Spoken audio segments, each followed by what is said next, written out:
Bueno, vamos a comenzar con nuestra clase el día de hoy. En el nombre del Padre, del Hijo, del Espíritu Santo. Amén. Dios te salve María, llena de gracia, el Señor está contigo. Bendita eres entre todas las mujeres y bendito es el fruto de tu vientre, Jesús. Santa María, Madre de Dios, ruega por nosotros los pecadores, ahora y en la hora de nuestra muerte. Amén. María, Madre de gracia, Madre de misericordia, en la vida y en la muerte, ampáranos, Gran Señora. En el nombre del Padre, del Hijo, del Espíritu Santo. Amén. Buenos días. Buenos días a los que están en este curso.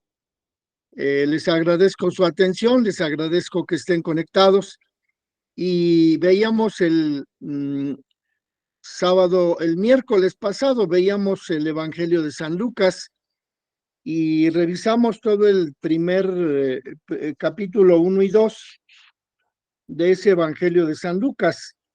Los temas que abordamos fueron la anunciación del ángel Gabriel a la Virgen, el diálogo que se establece entre el arcángel y Santa María, y luego la visita de Santa María a su parienta Isabel, en el capítulo 1, verso 43 del Evangelio de San Lucas, y después hablamos un poco del tema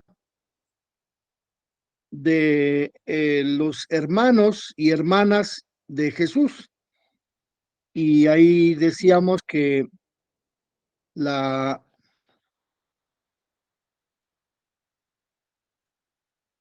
la clave principal de la comprensión de ese término, hermano, hermana, pues consiste en que en el antiguo Israel se señalaba como miembros de la familia todos los que pertenecían a la familia extensa, abuelos, tíos, primos, sobrinos, y por eso en el Evangelio de San Lucas se utiliza esa palabra para referirse a los familiares de Jesús que van a buscarlo a Cafarnaúm cuando Jesús comenzó su predicación. Y veíamos ahí que los hermanos separados, los protestantes, afirman que ese término que utiliza San Lucas en ese capítulo 1, pues significa que María tuvo otros hijos aparte de Jesús, pero ellos no consideran, los protestantes no consideran ese uso del término hermano, hermana, para referirse a la familia extensa. De modo que eso es lo que veíamos la última vez. Y hoy vamos a pasar al siguiente tema del estudio del Evangelio de San Lucas, en donde hablaremos del nacimiento de Jesús y de la adoración de los magos, perdón, de los pastores, ya que la adoración de los magos se encuentra solamente en el Evangelio de San Mateo. Y aquí en el Evangelio de San Lucas encontramos solamente la adoración de los pastores. Y luego veremos esa frase que repite varias veces el Evangelio de San Lucas, que María guardaba estas cosas en su corazón, como está escrito en el capítulo 2, verso 19 de este Evangelio de San Lucas. Y también hablaremos del tema de la purificación de María, que ocurre en la misma ocasión en que Jesús es presentado al templo. Y luego la profecía de Simeón, con la cual ese profeta pues anuncia a María lo que va a tener que sufrir por causa de su Hijo Jesucristo.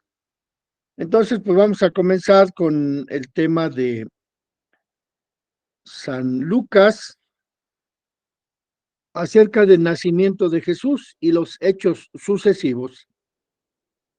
Encontramos pues que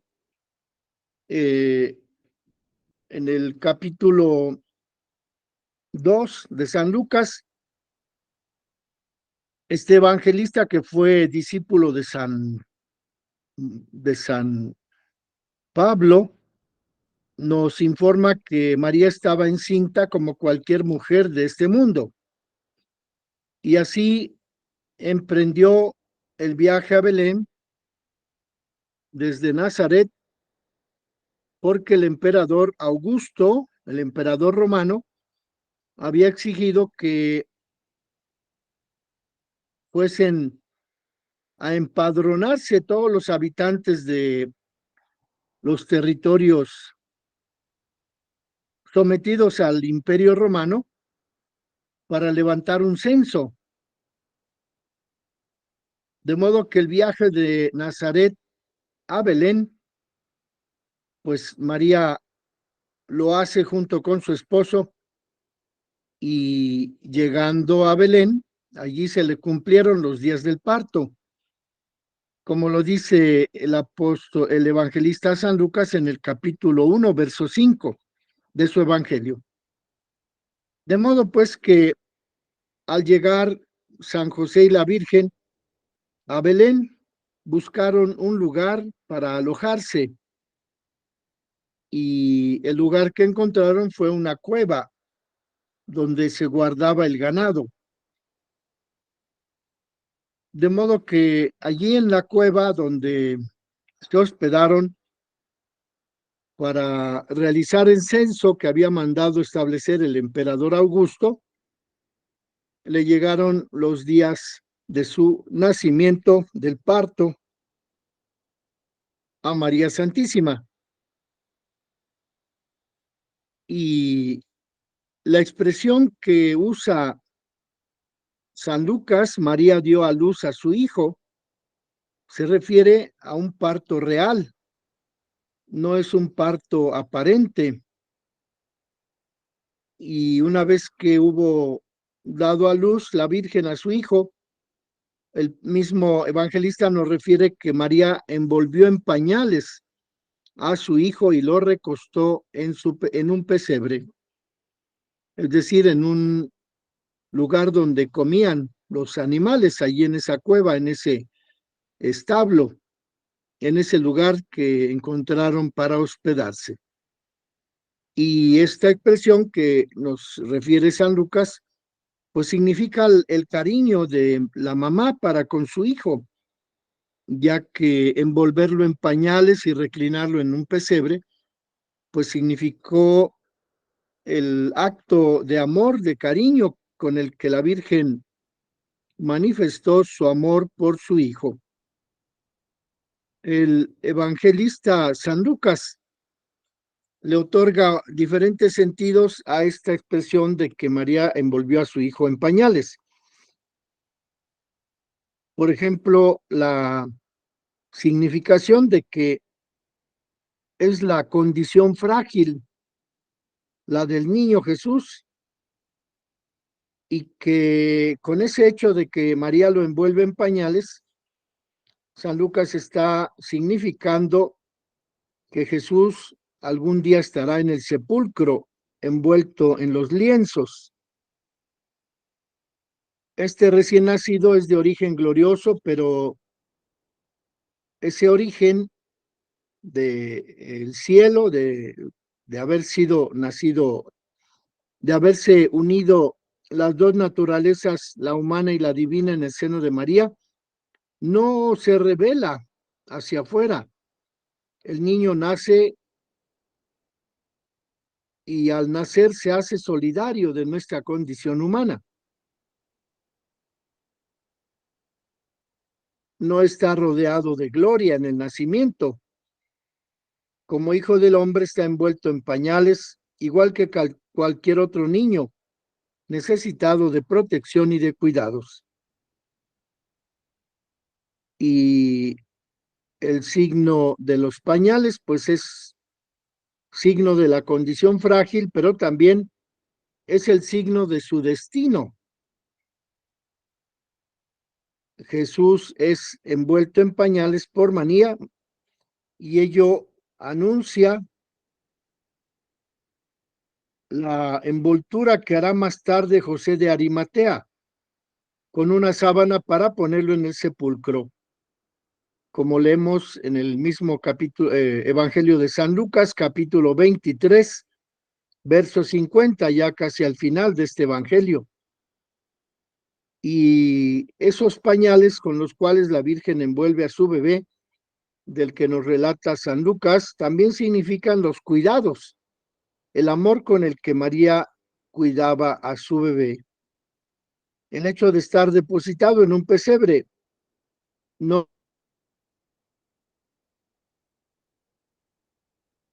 no indica ante él se inclinaban llenos de cariño.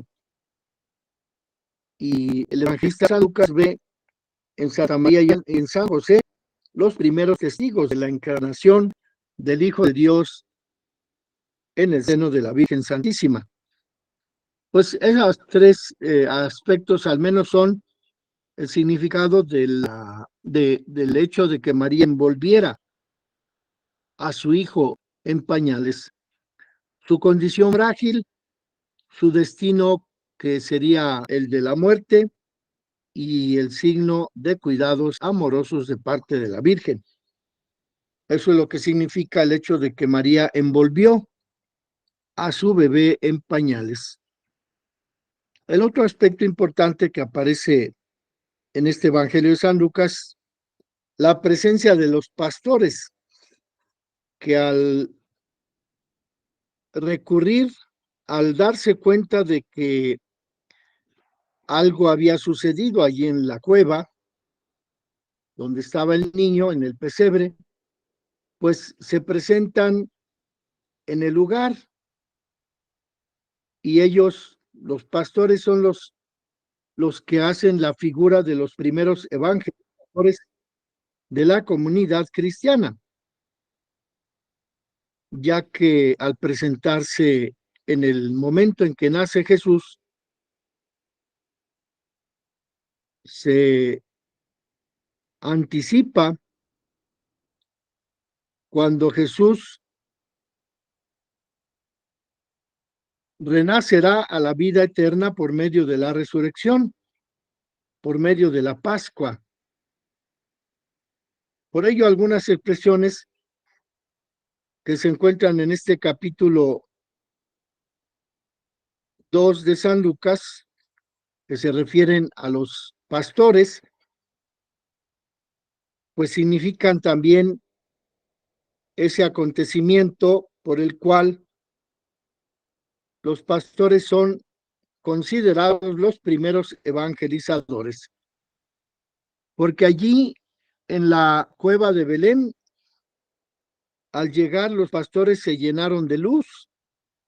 Los pastores vieron al niño Dios recostado en el pesebre y lo adoraron.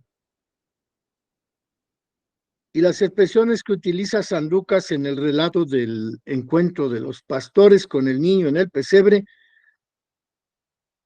representan el anticipo de lo que sucederá después de la resurrección. La cueva significa también la sepultura de Cristo en el Calvario, en la cueva donde será sepultado a un lado de donde había muerto el Señor Jesús en la cruz. Había también un sepulcro excavado en la roca.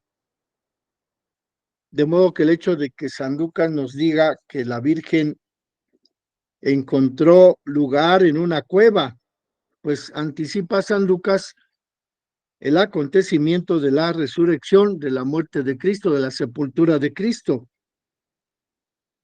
en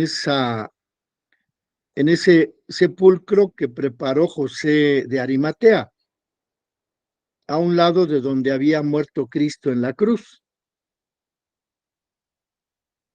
Pues son testimonios, elementos que nos permiten comprender mejor el significado teológico de este relato del nacimiento de Jesús. Los pastores que se presentan en el lugar del nacimiento son figura de los primeros evangelizadores de la comunidad cristiana. porque encontramos que ellos van a anunciar a los otros pastores lo que acaban de ver en la cueva, en el pesebre. Y por ello decimos que al ver al niño envuelto en pañales, está relacionando San Lucas la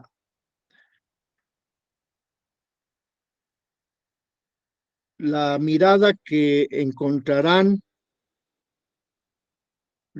San Pedro y San Juan, que van a ver el sepulcro, en donde ven los lienzos, pero no ven a Cristo resucitado.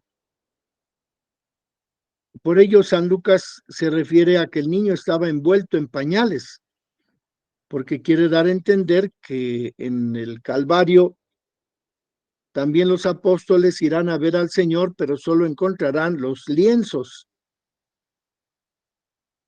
Por ello hay un nexo muy estrecho entre el relato del nacimiento y el relato de la muerte de Cristo, del sepulcro de Cristo, ya que el relato del nacimiento anticipa el relato del sepulcro de Cristo, aunque lo hace con aspectos que se contraponen del lado del nacimiento y del lado del sepulcro. La cuna de Belén anticipa el esplendor de la Pascua, porque allí lo encuentran los pastores y es el anticipo de que también los apóstoles encontrarán al Señor al salir de la cueva del sepulcro. Los pastores serán los evangelizadores, los que dan a conocer la importancia del signo de los pañales que envuelven al niño. El niño nacido en Belén es también el Cristo resucitado, el Salvador, el Señor que los pastores anunciaron al salir de la cueva de Belén. Y estos pues son detalles del Evangelio de San Lucas que nos permiten identificar ese paralelismo entre el relato del nacimiento de Jesús y el relato de su sepultura. Y así, la forma en la que San Lucas describe el momento en que llegan los pastores a ver al Señor, a ver al niño recién nacido en la cueva de Belén, lo hace San Lucas con un estilo muy sobrio. Y ese estilo sobrio da testimonio de que Dios se ha rebajado, que Dios sale del vientre de María para presentarse como hombre en medio de los hombres, sin estrépito, lejos del lujo, lejos de las apariencias de los poderosos. Pues ese es el significado de los pañales con las que la Virgen Santísima envolvió a su hijo ahí en esa cueva de Belén y lo recostó en el pesebre según ese capítulo 2 del Evangelio de San Lucas. El otro tema que podemos reflexionar es que San Lucas en el capítulo 2, verso 19, afirma que María meditaba todas estas cosas en su corazón. Y en esta frase que nos ofrece San Lucas de que María meditaba todas estas cosas, nos ofrece un resumen de la actitud con la que la Virgen Santísima vivió toda su vida. Ella ha sido ante todo un testigo ocular, testigo presencial, tanto en el nacimiento de su hijo como en el momento de su muerte y de su resurrección. Solamente la Virgen, frente a la admiración que suscitaba la resurrección, solamente ella podía pensar cómo habían sido las circunstancias del nacimiento de Jesús.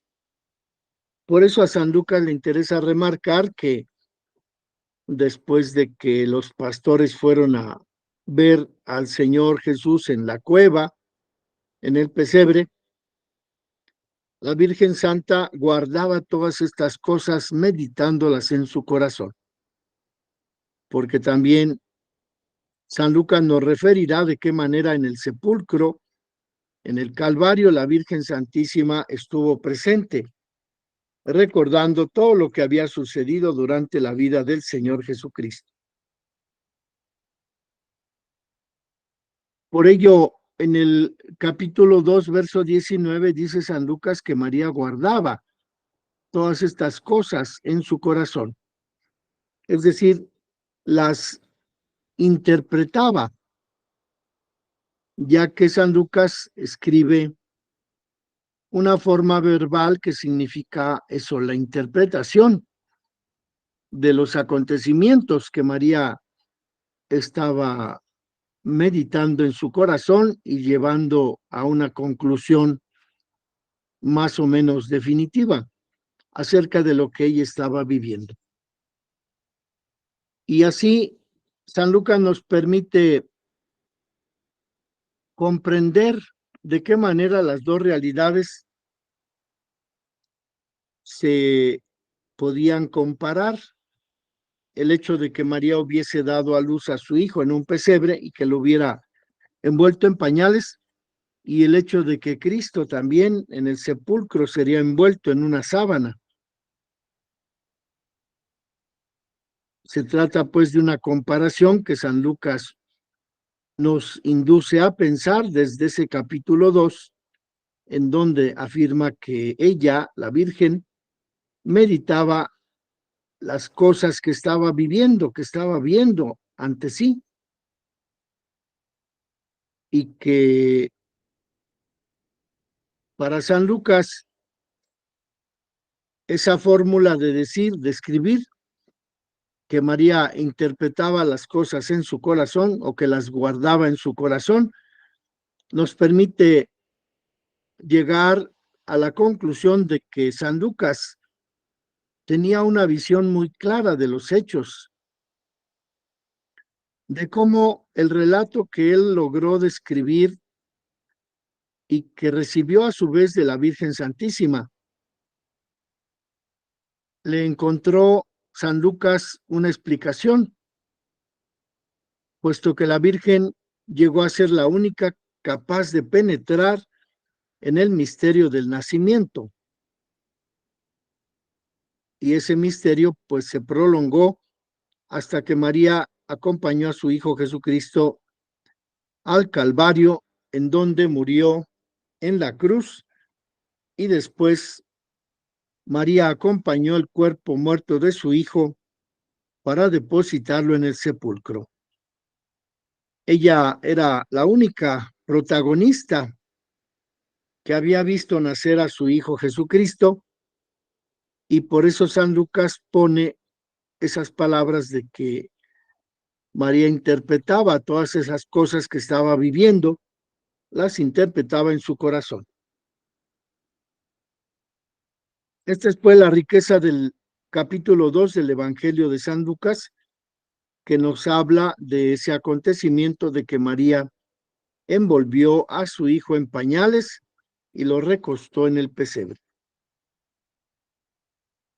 Pero encontramos que San Lucas, en el prólogo de su libro de los Hechos de los Apóstoles, nos dice que él estuvo investigando con toda precisión, buscó a las personas que todavía vivían después de la resurrección de Cristo para preguntarles acerca de los acontecimientos que habían vivido.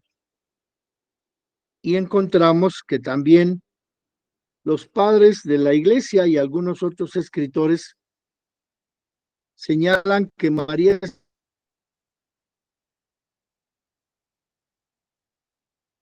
la fuente que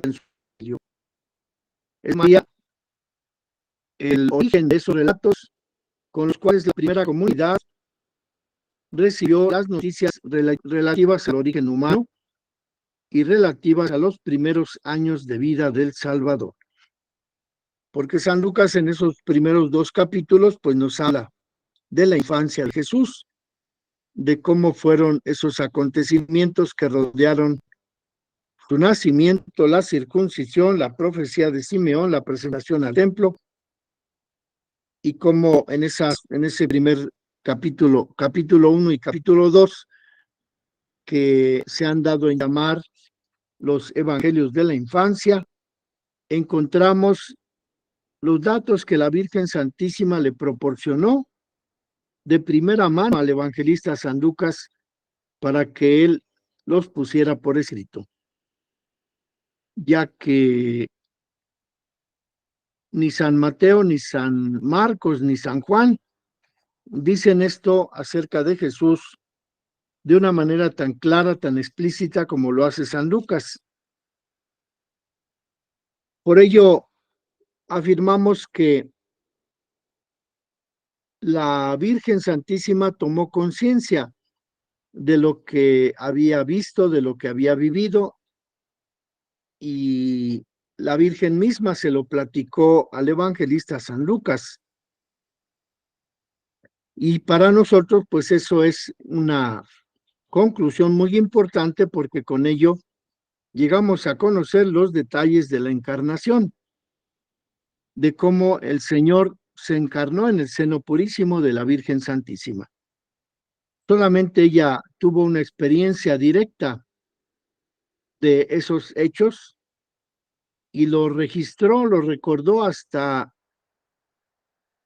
obtener la entrevista con San Lucas, en donde ella misma nos da la interpretación de los acontecimientos de la infancia, del nacimiento de Jesús.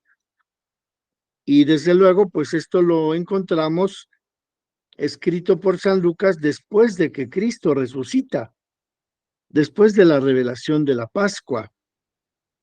Por ello, cobran mayor importancia los detalles que San Lucas nos describe cuando narra el nacimiento de Jesucristo allí en la cueva de Belén, ya que él dialogó con la Virgen para dejarnos escritos esos detalles de cómo fue el nacimiento de Jesús, de cómo la Virgen lo puso en el pesebre, lo envolvió en pañales, y ahí llegaron los pastores a adorar al niño Jesús recién nacido, y allí San José y la Virgen se inclinaron amorosamente ante el niño recién nacido para venerarlo, para adorarlo, para darle todo su amor. Y después San Lucas pasa a explicarnos lo que ocurrió en el momento de la circuncisión,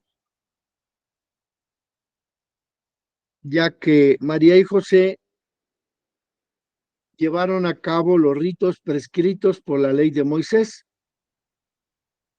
los ritos que consistían en la circuncisión, el rescate y la purificación. Son 3 acontecimientos que ocurren al mismo tiempo cuando San José y Santa María llevan a su hijo Jesús a presentarlo ante el templo. Y María y José llevan los ritos prescritos por la ley de Moisés. La circuncisión, según estaba establecido en el capítulo 2 del libro del Levítico. Esa circuncisión debía llevarse a cabo 8 días después de que había nacido el niño. Y el nombre, la imposición del nombre que había sugerido el arcángel San Gabriel como nombre propio del niño Jesús, que se lo otorgó la Virgen Santísima para que el niño llevara a cabo su misión de Salvador. La circuncisión, pues, ocurre a los 8 días de nacimiento, según está establecido en el capítulo 2, verso 3 del libro de Levítico. Y a la vez que llevan a su hijo a circuncidar al templo, ocurre el rescate.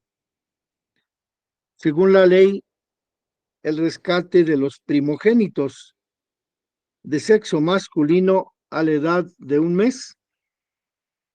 Debían pagar los papás la cantidad de 5 siclos, es decir, la moneda de uso corriente en esa época, para rescatar al niño. Es decir, era un intercambio, puesto que los papás llevaban al niño al templo para presentarlo como hijo de Dios. Los papás reconocían que ese niño era propiedad de Dios, y entonces el rescate que ellos debían pagar para que su niño volviera con ellos a su casa era esto que dice aquí el libro del Éxodo, del libro de los Números también, que los papás debían pagar 5 siclos de plata. En eso consistió el rescate.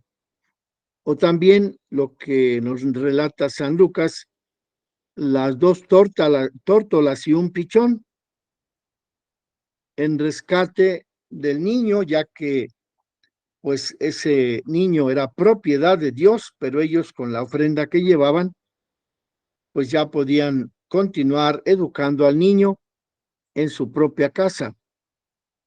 Y eso está establecido en el libro del Éxodo, capítulo 13, verso 13, y en el libro de los Números, capítulo 18, versos del 15 al 16.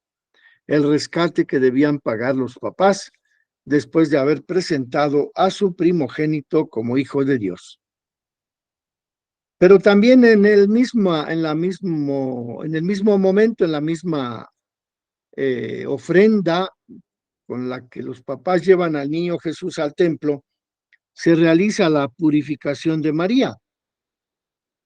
Y esta purificación consiste pues en presentar al niño al templo, hacer la ofrenda del rescate exigido por la ley del Levítico, pero sobre todo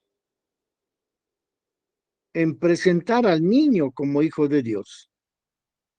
En eso consistía la celebración del rito que debían llevar a cabo los judíos a los 8 días después de haber tenido a su pequeño bebé.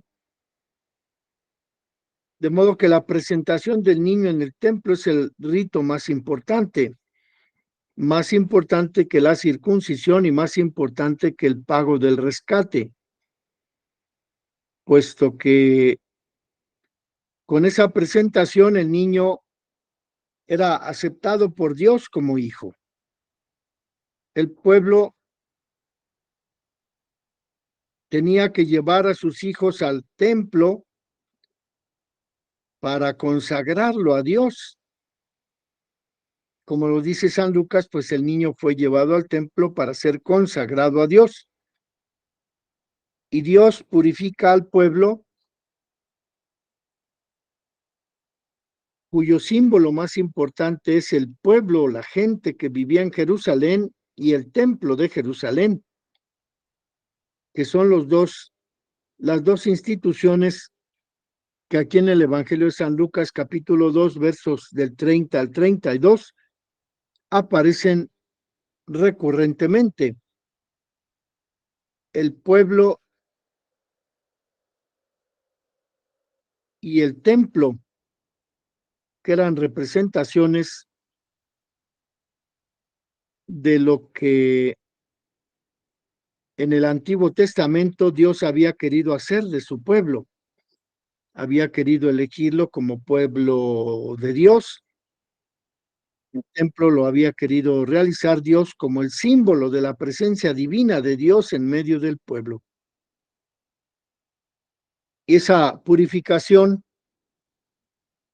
que realizó la Virgen Santísima de sí misma al presentar a su hijo Jesús al templo, significó también la presentación, el otorgamiento de la paternidad divina a Jesucristo por ese acontecimiento, por ese rito de presentarlo al templo. Y allí encontramos el detalle del anciano Simeón, que saluda en Jesús la salvación de Israel y ve en el niño la gloria de su pueblo. Y entonces, pues, vemos de qué manera se llevó a cabo este acontecimiento de la presentación del niño Jesús al templo para cumplir con los ritos establecidos en la ley de Moisés. Desde luego, esa ley, como sabemos, estaba prescrita en el libro del Éxodo, capítulo 13, verso 13, en el libro de los Números, capítulo 18, versos del 15 al 16, y en el libro del Levítico, capítulo 12, versos del 5 al 7. Pues son los textos que podemos aducir para comprender por qué San José y Santa María llevaron a su hijo Jesús a presentarlo al templo de Jerusalén. Y luego vemos también la profecía del anciano Simeón, que al entrar al templo de Jerusalén, pues se anima a tomar al niño en sus brazos y a hablar en voz alta, a publicar ante los circunstantes que ese niño estaba destinado para ser caída y resurgimiento de Israel. Sería signo de contradicción para que quedaran al descubierto los pensamientos de muchos corazones.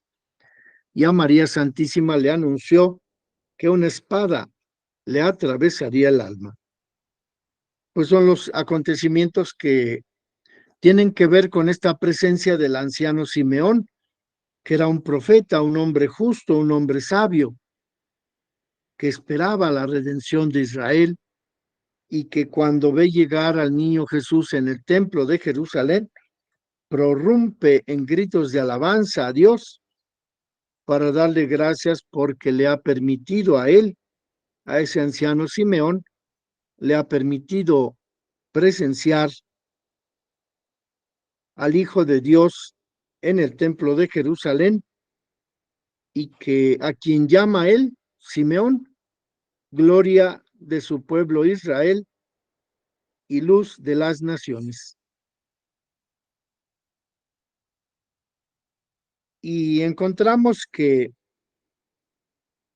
el tema de que Jesús sea una piedra de tropiezo, como dice la profecía de Simeón, este niño está puesto para ser caída y resurgimiento de muchos en Israel y será signo de contradicción.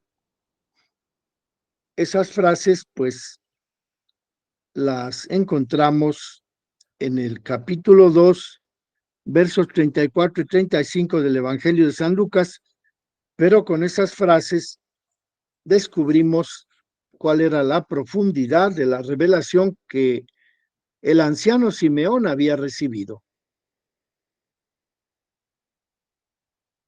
Y así Jesús se presenta como piedra de tropiezo. Jesús se presenta como motivo de división.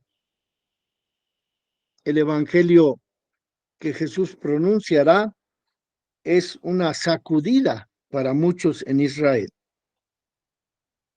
Y el hecho de que el anciano Simeón le anuncia a María que su alma será traspasada por una espada es otro de los símbolos que utiliza la Sagrada Escritura para referirse a la palabra de Dios.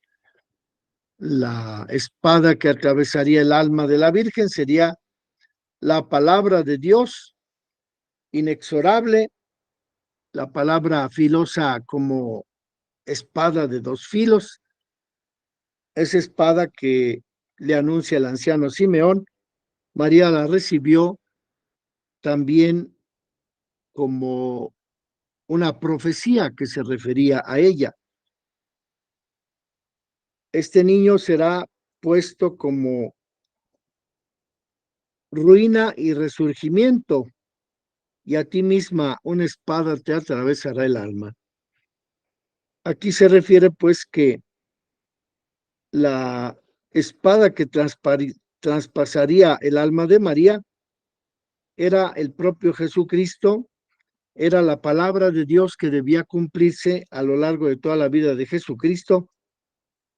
Y este tema de la espada es uno de los temas que la literatura judía utiliza para referirse a la palabra de Dios.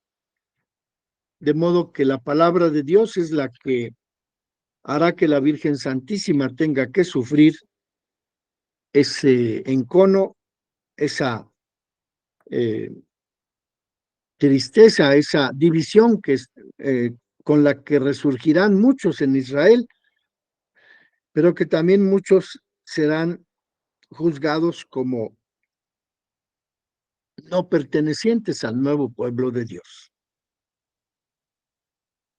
Bueno, vamos a dejar allí un momento. Regresamos en unos 10 minutos para continuar con esta explicación. Por favor, no se desconecten. Vamos a continuar en 10 minutos. Muchas gracias.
Bueno, vamos a continuar con este tema acerca de la profecía de Simeón que encontramos en el capítulo 2 de el evangelista San Lucas. Hemos pues dicho que en esa profecía Simeón se refiere a la Virgen con esa espada afilada que atravesaría su alma. Y seguramente la Virgen vio en esa profecía cómo los propios pensamientos de la Virgen era posible aclararlos a la luz de aquella profecía de Simeón. Ella fue una creyente,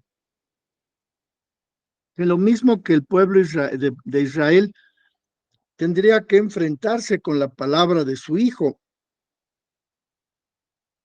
Todo el pueblo iba a ser sometido a esa espada que significó la palabra de Jesucristo predicada durante esos 3 años que Jesús anduvo en el territorio de Palestina. También la Virgen tendría que someterse a esa palabra del Señor Jesucristo. Tendría que enfrentarse con la palabra de su Hijo, como todo el pueblo judío tendría que hacerlo.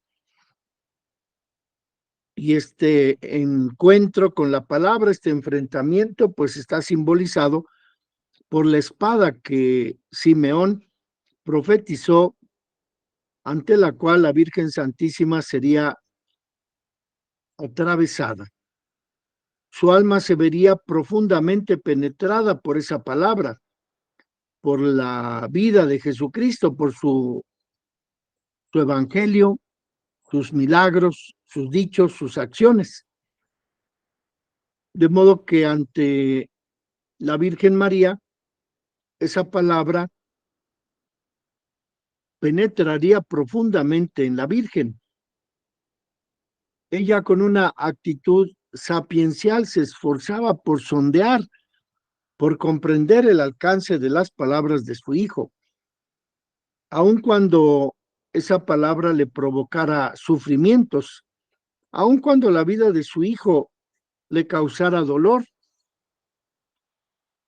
Como sabemos, pues los 7 dolores de la Virgen comienzan cuando el anciano Simeón le anuncia que ese niño será como una espada que le atravesará el alma. La Virgen sufrirá también cuando tengan que huir a Egipto. La Virgen sufrirá también cuando su hijo, en la entrada al templo de Jerusalén, después de que se perdió 3 días, le dijo a ella: ¿por qué me buscaban? La espada que la Virgen tuvo que soportar también tuvo su realización concreta cuando lo encuentra camino del Calvario. Y más aún, esa espada significó la presencia de la Virgen en el Calvario para recibir en sus brazos el cuerpo muerto de su Hijo Jesucristo y acompañarlo al sepulcro. Esos son los 7 dolores que consideramos los siervos de María cuando rezamos la corona dolorosa, y que aquí San Lucas pues advierte que el anciano Simeón le profetizó a la Virgen esos dolores que sufriría durante toda la vida con su Hijo Jesucristo. Y ella, la Virgen, se esforzaba por comprender, descubrir el alcance de las palabras de su Hijo, aun cuando no alcanzaba a comprender del todo el sentido de las palabras de su Hijo. Esto suponía para ella un gozo y un dolor. Gozo al ver los frutos que la semilla de la palabra del Evangelio producía en ella misma y en quienes la recibían con un corazón bueno y sencillo. En eso consistía el gozo que la palabra de Dios significaba para Santa María. Pero también esa palabra significaba un gran dolor, ya que la Virgen en varias ocasiones no comprendía la respuesta de su hijo. ¿Por qué me buscaban? ¿No sabían que tengo que estar en las cosas de mi Padre? Como lo dice Lucas en el capítulo 2, versos 49 y 50. La Virgen conservaba en su corazón esa frase: ¿no saben que tengo que estar en las cosas de mi Padre? Y con esas respuestas que su hijo le daba ante su dolor, su sufrimiento, ella avanzó en la peregrinación de la fe. Es decir, que también el anciano Simeón, pues le profetizó a la Virgen que su vida tendría que ser un peregrinaje para ir descubriendo paso a paso la totalidad del mensaje de su Hijo Jesucristo. Avanzó en la peregrinación de la fe, dice el número 58 de la Lumen Gentium, refiriéndose a ese descubrimiento que María Santísima llevó paso a paso acerca de la comprensión de la palabra de su Hijo, del descubrimiento de la profundidad del mensaje que su Hijo eh, expresaba, no solo para el pueblo judío, sino también, sobre todo, para la Virgen. Y allí ella tuvo que avanzar en esa peregrinación de la fe, con muchas pruebas y con muchas oscuridades. Este tema de la peregrinación de la fe lo tomó el libro de la Lumen Gentium, los padres conciliares que se reunieron en el Concilio Vaticano II para estructurar ese libro, ese documento, esa constitución dogmática Lumen Gentium acerca de la Iglesia. Y allí encontramos que la Virgen tuvo que recorrer la peregrinación de la fe a través de esas situaciones dolorosas, difíciles, que al parecer contradecían lo que el ángel le había prometido a Santa María allá en Nazaret, cuando el ángel se le presentó para anunciarle que ese niño iba a ser el rey de Israel y su reino no tendría fin. Pero aquí a los pocos meses se encuentra con que el anciano Simeón, en la entrada del templo de Jerusalén, le dice que va a ser una espada que atravesará su alma. Entonces, a esa divergencia en la interpretación de los acontecimientos se refieren los padres conciliares cuando hablan de la peregrinación en la fe que tuvo que recorrer la Virgen Santísima, de la oscuridad de no comprender del todo las palabras de su Hijo, hasta la interpretación de esas palabras a la luz de lo que ella estaba viviendo. De modo que esa espada que el anciano Simeón le profetizó corresponde a los momentos de dolor, de sufrimiento que tuvo que vivir la Virgen Santísima.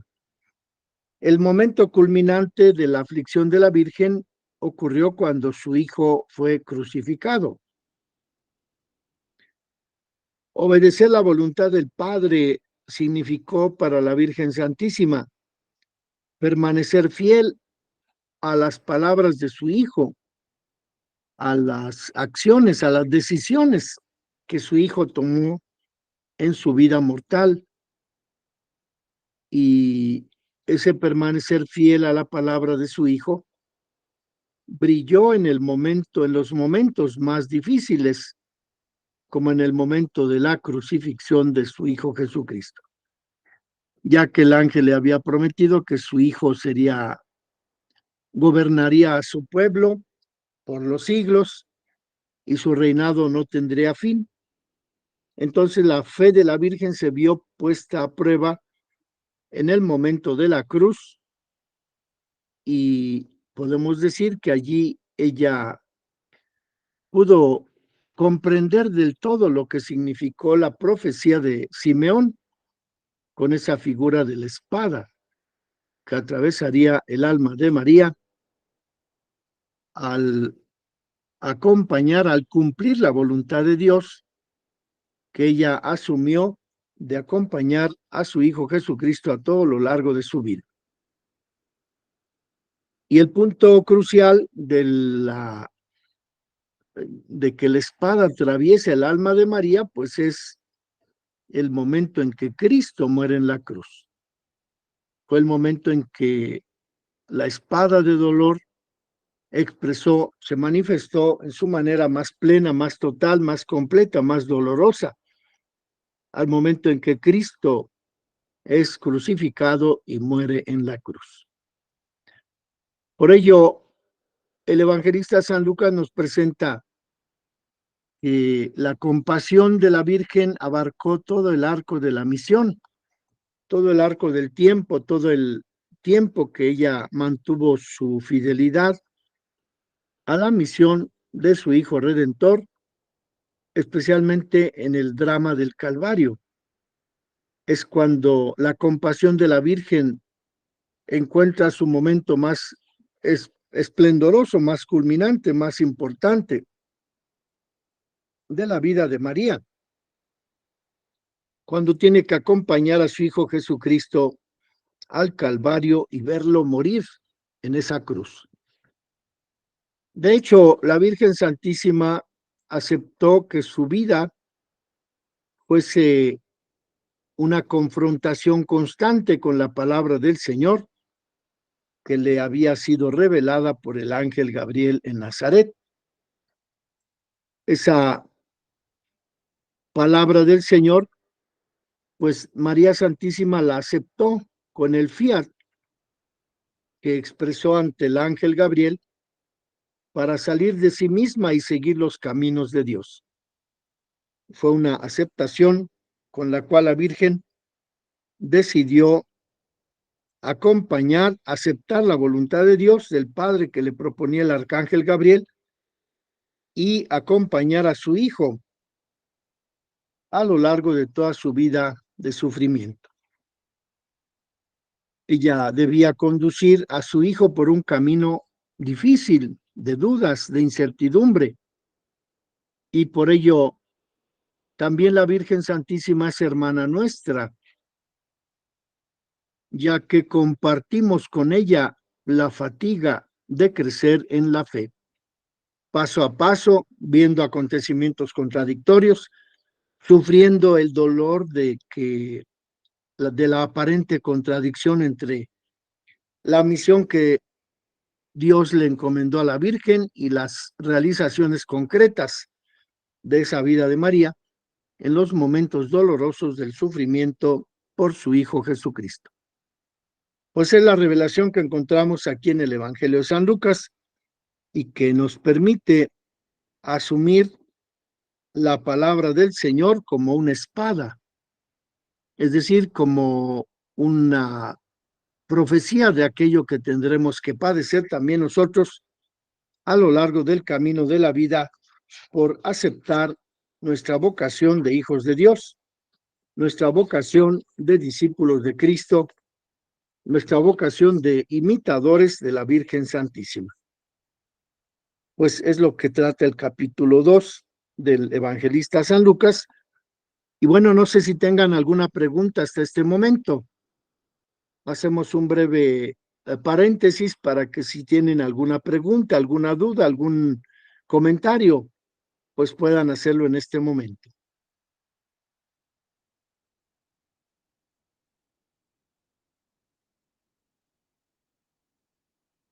Voy a desactivar mi micrófono por si alguien quiere tomar la palabra. Buenos días. Yo tengo una duda, Fray. Eh, por ejemplo, he escuchado últimamente mucho sobre la consagración a la Virgen María o así. Y ahorita que mencionaba cuando se consagraba al primogénito. Bueno, ¿es correcto consagrarse a la Virgen o a algún santo? ¿Y cuál es la diferencia, por ejemplo, con consagrar el primogénito a Dios y estas consagraciones? No se escucha.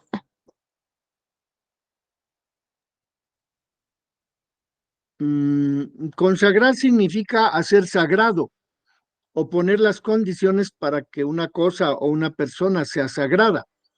Es decir, que ya no solo se rija por las leyes naturales digamos, de la naturaleza humana, de la biología, de la ecología, de las variaciones climáticas. De modo que la consagración tiene que ver con esa trascendencia con la que estamos en condiciones de realizar gracias a que el Espíritu Santo habita en nosotros desde el día de nuestro bautismo. La consagración es un dedicar nuestra persona o dedicar un momento o dedicar una cosa, un objeto a Dios para su uso exclusivo. De modo que así hablamos de la consagración del pan y del vino para decir que ese pan y ese vino se transforman en el cuerpo y la sangre de Cristo y con ello nosotros nos alimentamos de una manera mística, sagrada, trascendental. O por ejemplo, cuando un sacerdote es consagrado, el obispo le unge las manos con el óleo el santo crisma para que esas manos, esa persona, ese hombre, esté dedicado por completo al servicio de Dios. O cuando también recibimos el crisma en el bautismo, ese crisma que es también el aceite consagrado, el sacerdote se lo impone en la coronilla al pequeño bebé que presentan los papás para bautizar y con ese signo del crisma, un untado en la crisma, en la cabecita, acá en la coronilla, pues significa que ese bebé está consagrado a Dios. Es decir, que a partir de ese momento es hijo de Dios y puede vivir siguiendo el Evangelio, los mandamientos y algún día alcanzar la vida eterna, el cielo, el paraíso. A diferencia de las personas que no se consagran y que viven su vida, pues básicamente sometida a los instintos naturales y que pues a la larga esos instintos hacen que se condenen las personas, que pierdan su vida, pierdan su alma, pierdan todo lo que Dios les ha dado. De modo que la consagración es una acción por la cual la Iglesia pone lo natural, lo biológico, lo temporal, al servicio de lo divino, al servicio de lo trascendente, al servicio de Dios. Entonces, pues las consagraciones que nosotros hacemos, bueno, por ejemplo, consagrar una hora de tiempo cuando vamos a misa, pues es dedicarle todo ese tiempo, toda esa hora a Jesucristo en la misa. En eso consiste la consagración que le dedicamos a Dios durante la misa.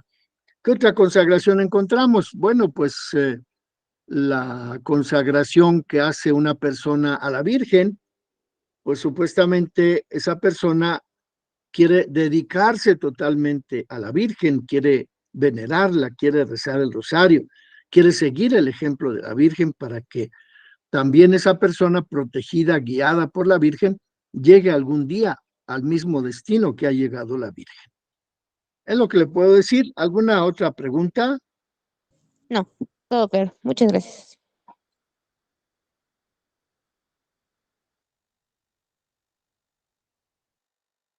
¿Alguien más tiene alguna pregunta, algún comentario de esto que hemos visto?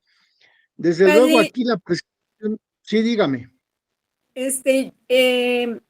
a mí me viene el entendimiento de María cuando dice que el dolor, la espada que traspasa a María en el dolor, que es en todos los tiempos.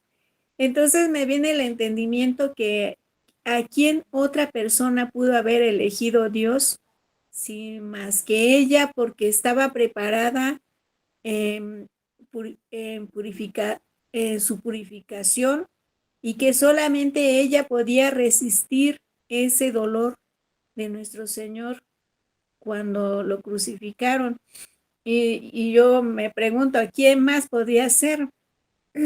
Si nosotros, todos nosotros, somos personas humanas y no teníamos la purificación que María fue encomendada y dedicada para poder traer a nuestro Señor en su vientre. Entonces, creo que ella comparte el dolor de nuestra hermana humanidad aquí en la tierra para honor y gloria de nuestro Señor Jesús, que es su propio Hijo, Padre. Así es, Cristina. De hecho, solamente ella pudo haber concebido en su vientre al Hijo de Dios, porque ella fue preparada para eso desde toda la eternidad. Y en el Evangelio, pues encontramos esa preparación de María Santísima, sobre todo cuando el ángel la visita en Nazaret, y encontramos que pues ella es elegida por Dios y que Dios le va a dar la fuerza necesaria para cumplir esa misión de acompañar a su Hijo Jesucristo. Los cristianos pues tenemos ese ejemplo de María para poder también nosotros consagrarnos de una manera definitiva a Dios, pero ciertamente pues con nuestra naturaleza humana pues no siempre cumplimos del todo esa consagración. Sin embargo, el Espíritu Santo que hemos recibido el día de nuestro bautismo nos capacita para llevar adelante todas las actividades que Dios quiere que realicemos en nuestra vida. De modo que es similar la consagración que nosotros recibimos el día de nuestro bautismo, el día de nuestra confirmación, o el día del matrimonio, o el día de la profesión religiosa, para servir a Dios con todo nuestro cuerpo, nuestra alma, nuestra mente, nuestro espíritu, y poder ofrecerle esa consagración de nuestras personas gracias a esa fuerza del Espíritu Santo que llevamos desde el día de nuestro bautismo. Gracias, Padre. ¿Alguien tiene alguna otra pregunta, algún comentario? Y si no, vamos a continuar por otros 20 minutos acerca de del término sinóptico a los evangelios de San Marcos, San Lucas y San Mateo. El término sinóptico que se aplica a esos tres evangelios, Mateo, Marcos y Lucas, no se aplica ese término sinóptico al evangelio de San Juan. Y en el diccionario encontramos que sinóptico es lo que se presenta a la vista con claridad, como con identificación de sus partes principales y de todo el conjunto. De modo que la palabra sinóptico significa eso, lo que se presenta a la vista. Y el término sinóptico es un adjetivo que deriva del sustantivo sinopsis, que es un término griego que significa el resumen de una ciencia, expuesto de una manera estructurada en sus partes principales y en el todo o conjunto. El significado del término sinóptico, que significa ser abarcado de una mirada, encontramos que el sustantivo sinopsis significa que se abarca de un golpe de vista. Algunos ejemplos donde aparecen esas palabras los tenemos en el Antiguo Testamento, en donde el verbo sinópticos o ver de conjunto se utiliza 2 veces en los Hechos de los Apóstoles, capítulo 12, verso 12 y capítulo 14, verso 6. En esas citas del los Hechos de los Apóstoles, encontramos la palabra sinóptico, que significa poder ser visto de un golpe de vista, de manera conjunta. Y la palabra de sinóptico significa que se pueden colocar en varias columnas contiguas el relato del Evangelio de San Mateo, San Marcos y San Lucas para hacer mejor una comprensión de los tres evangelistas. Y por ello, poniendo así en tres columnas diferentes los tres evangelios de Mateo, de Marcos y de Lucas, tenemos la visión de conjunto, y con ello podemos identificar las analogías y las diferencias entre ellos, entre esos tres evangelios. Y este tema de la sinopsis o de los evangelios sinópticos es un tema que surge en la reflexión bíblica desde el siglo XVIII. Este término de sinóptico se aplica a los tres evangelios, en donde se utiliza la comparación entre ellos mismos, Mateo, Marcos y Lucas, pero también esa sinopsis se utiliza para comparar los tres evangelios sinópticos, Mateo, Marcos y Lucas, con el otro evangelio, con el cuarto evangelio, con el evangelio de San Juan. Y por ello encontramos así la posibilidad de comprender mejor el texto de los evangelios al compararlos entre sí y con el cuarto evangelio, con el de San Juan. Por ejemplo, en la multiplicación de los panes, ese relato lo tenemos en el capítulo 14 de Mateo, en el capítulo 6 de San Marcos, en el capítulo 9 de San Lucas y en el capítulo 6 de San Juan. De modo que esta forma de comparar los evangelios nos permite llegar a una comprensión mejor de lo que significa los evangelios sinópticos.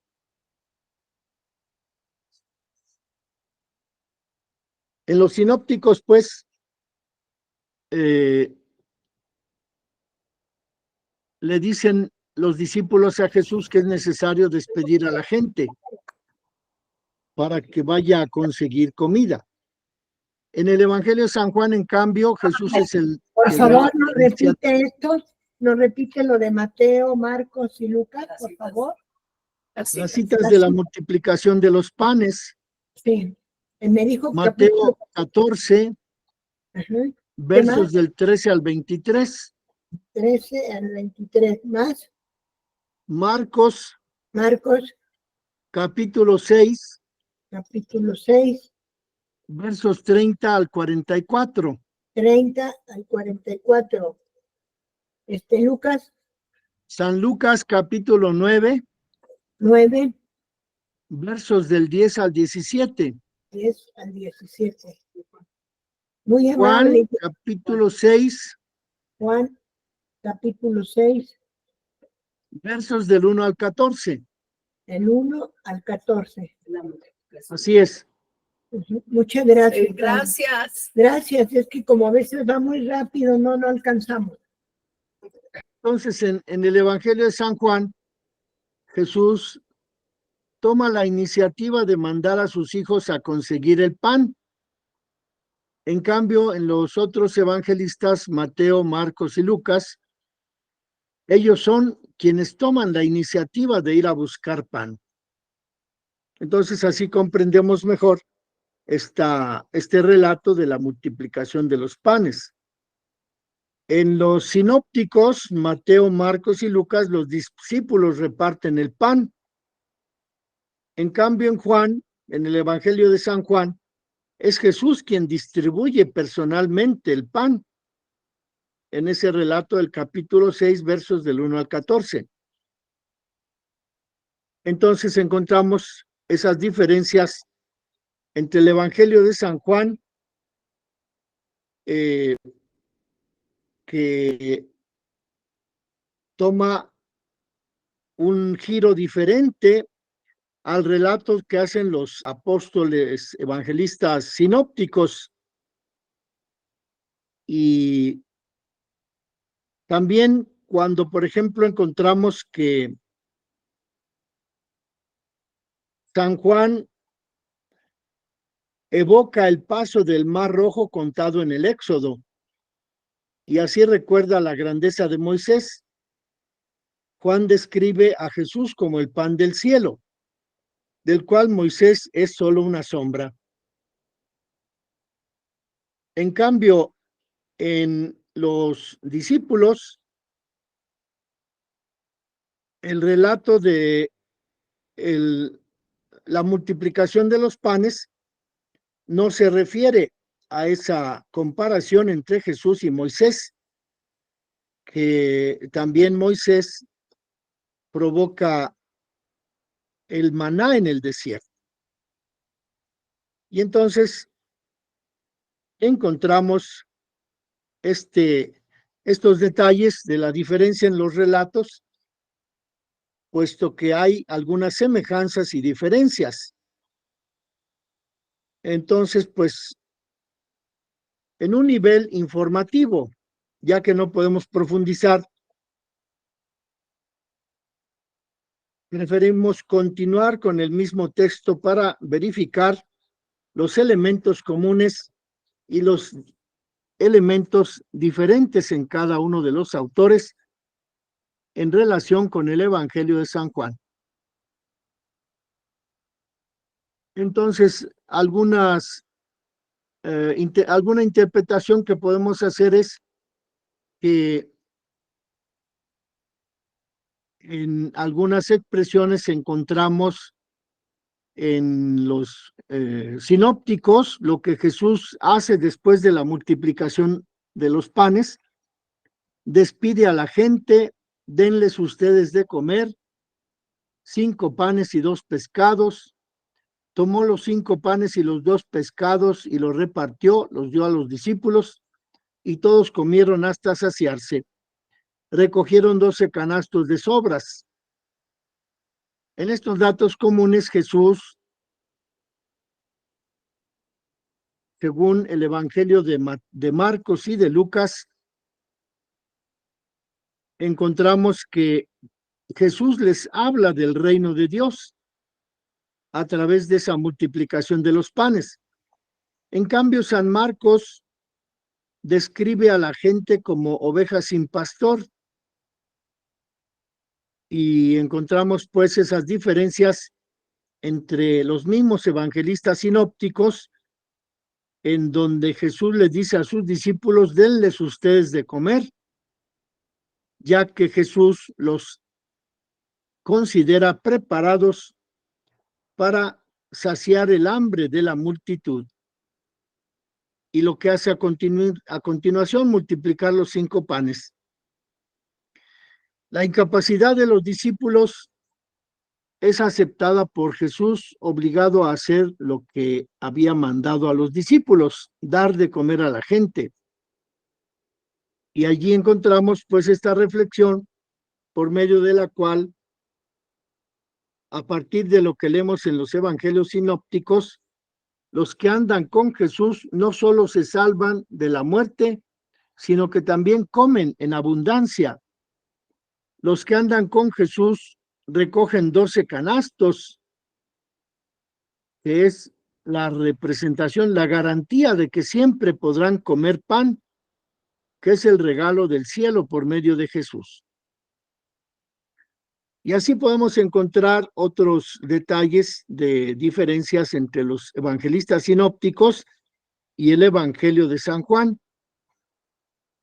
Por ejemplo, en el inicio del relato de la multiplicación de los panes, tenemos que cada uno de los escritores lo hace con sus propias palabras. Por ejemplo, en el relato de la muerte de San Juan Bautista, en el evangelista San Mateo encontramos que cuando Jesús se entera de la muerte de San Juan Bautista, decide subir a una barca y retirarse a un lugar tranquilo. La gente lo sigue por tierra a lo largo de la costa hasta encontrarlo en la otra orilla. Marcos también comienza diciendo que Jesús se retira a un lugar solitario para descansar.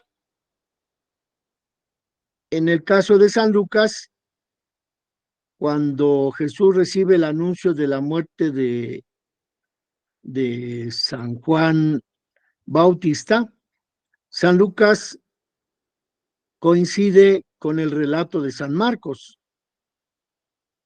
Y entonces, a través de esos relatos de los sinópticos, evangelios sinópticos, encontramos que los discípulos se dan cuenta de la misión de Jesús y que Jesús se retira con ellos a un pueblo llamado Betsaida. Solo Mateo y Marco mencionan el hecho de que subió a la barca con sus discípulos para ir a ese lugar a donde se retiraría el Señor con sus discípulos. Mateo se distingue de San Marcos y de San Lucas porque Jesús va solo en la barca.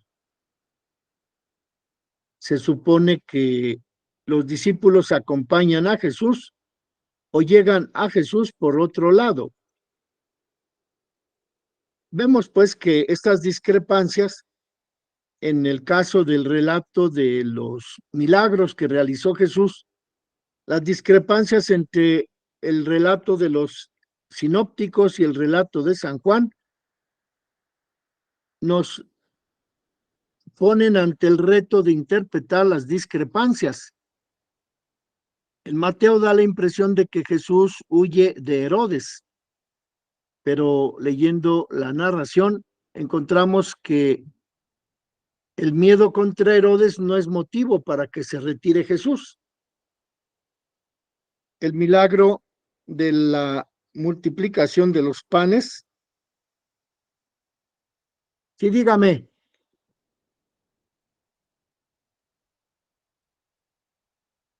Hola, ¿qué tal? Buenos días.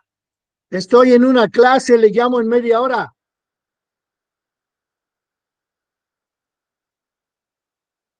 Entonces, pues, este relato de la multiplicación de los panes nos mete en esa posibilidad de comprender de qué manera los discípulos interpretan o redactan los mismos acontecimientos de la multiplicación de los panes, pero encontramos algunas discrepancias.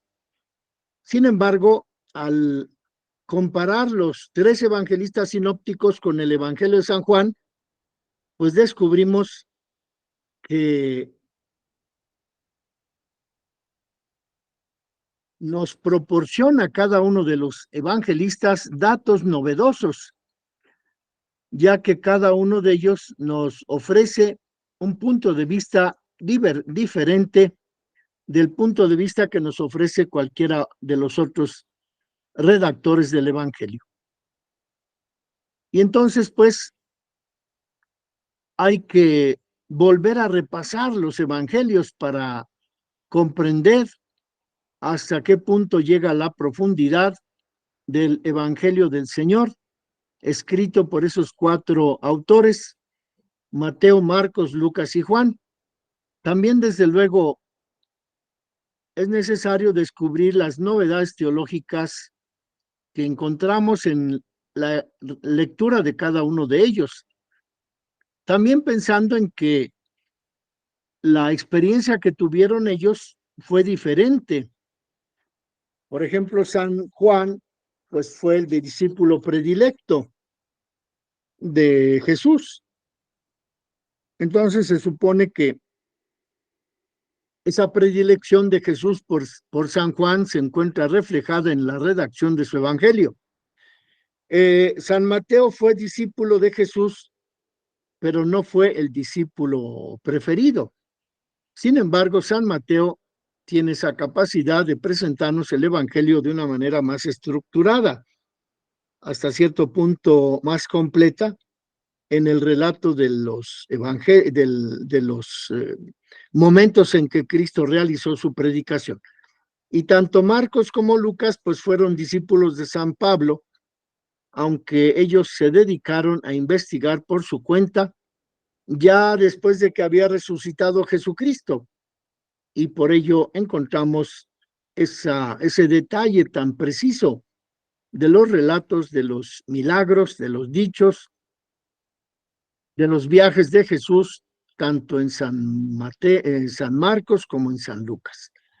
De modo que también hay que tomar en cuenta esa procedencia de los propios evangelistas, la diferencia de experiencia personal que tuvieron, puesto que a partir de esa diferencia también encontramos una respuesta de por qué la redacción es diferente en cada uno de los evangelios. Pues es lo que yo quería explicarles de los sinópticos en comparación con el Evangelio de San Juan. No sé si tengan alguna pregunta que podamos resolver.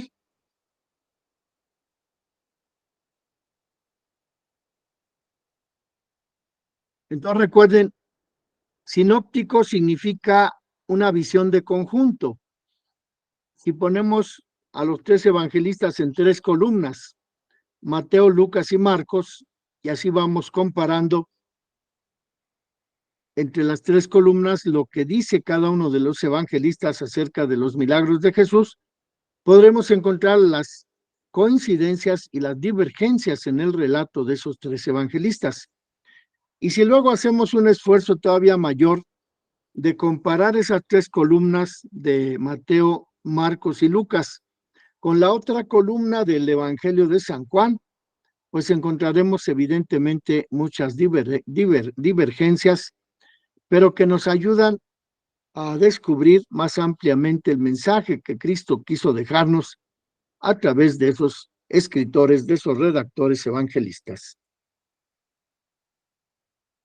Bueno, pues si tienen alguna pregunta podemos continuar y si no, pues nos vemos hasta el miércoles, Dios mediante.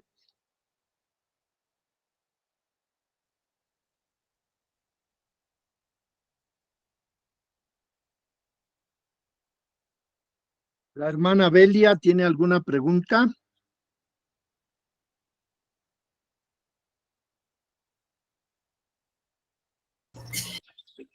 No, padre, muchas gracias. Estuvo bien explicado y entendible. Gracias. Bueno, le agradezco mucho su comentario, muy amable. Cristina, ¿tiene algún otro comentario? Por favor.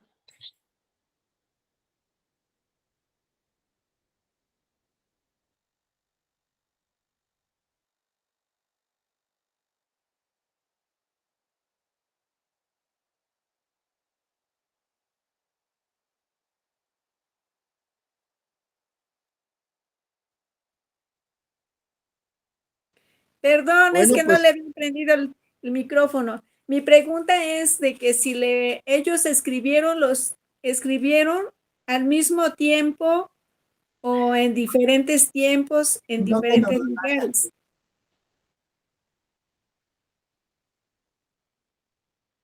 claro que escribieron en diferentes tiempos y en diferentes lugares. Por Sí. ejemplo, sabemos que San Juan Evangelista, después de la resurrección de Cristo, fue el primer obispo de la ciudad de Éfeso, en la costa del mar Mediterráneo, en esa península de Capadocia. Y allí estuvo con la Virgen Santísima, cuidándola, pero él haciéndose cargo de la iglesia de Éfeso.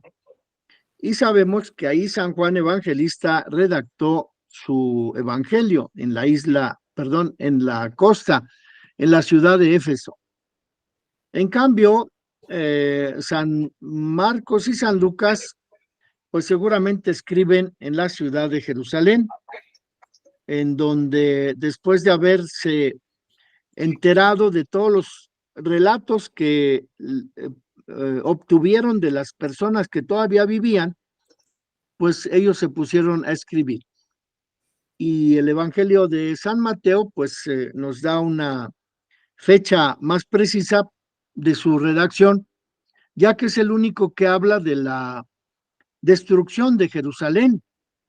Jesús sale hacia el Monte de los Olivos y desde allí observa la ciudad de Jerusalén y dice esa profecía: Jerusalén, Jerusalén, cuántas veces quise reunirte como la gallina reúne a sus polluelos, pero por no haber hecho caso, no quedará de ti piedra sobre piedra. Entonces, pues ahí Jesús está prediciendo la destrucción que los romanos harán de la ciudad de Jerusalén en el año 70. Por eso sabemos que el evangelista San Mateo escribe después de esa destrucción que los romanos hicieron en el año 70 en la ciudad de Jerusalén. Entonces San Juan escribe hacia el año 100 después de Cristo. En cambio, Mateo escribe hacia el año 70 o poquito más después, 75, después de que se lleva a cabo la destrucción de Jerusalén. Y San Marcos es el que escribe más tempranamente, hacia el año 54, 56 después de Cristo, es decir, unos que serían del 33 al 54, serían 21 años después de que Cristo resucita, es cuando San Marcos escribe su evangelio. Es el primero en quedar escrito, quedar redactado. El primero es San Marcos. Y después el de San Lucas, que ocurre también aproximadamente en el año 69, y luego el de San Mateo, que queda redactado después de la destrucción de Jerusalén en el año 70, 75, y finalmente el evangelista San Juan, que escribe hacia el año 100 o 105 de nuestra era, ya que San Juan es el más longevo de los apóstoles, y sabemos que además de escribir su evangelio, escribió el Apocalipsis.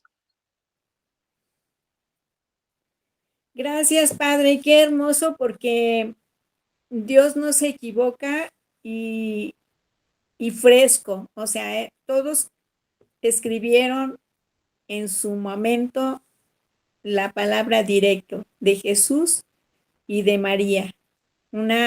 O sea, la experiencia viva. Entonces, pues a los tres evangelistas, los cuatro, para mí, solamente que llegue a nuestro entendimiento para poder discernir la palabra, y eso, por ejemplo, yo en mi caso me da trabajo, me tardo, pero bueno, sí entiendo, Padre. Muchas gracias, Padre. Sí, a todos nos causa dificultad comprender la palabra de Dios, pero haciendo oración y poniéndonos en silencio, meditando parte por parte, Sí. una y otra vez, podemos entender un poco más eso escritos por los evangelistas, en donde se nos relata nuestra historia de la salvación. Padre, una pregunta al grupo que si nos va a mandar los datos del material del sábado anterior.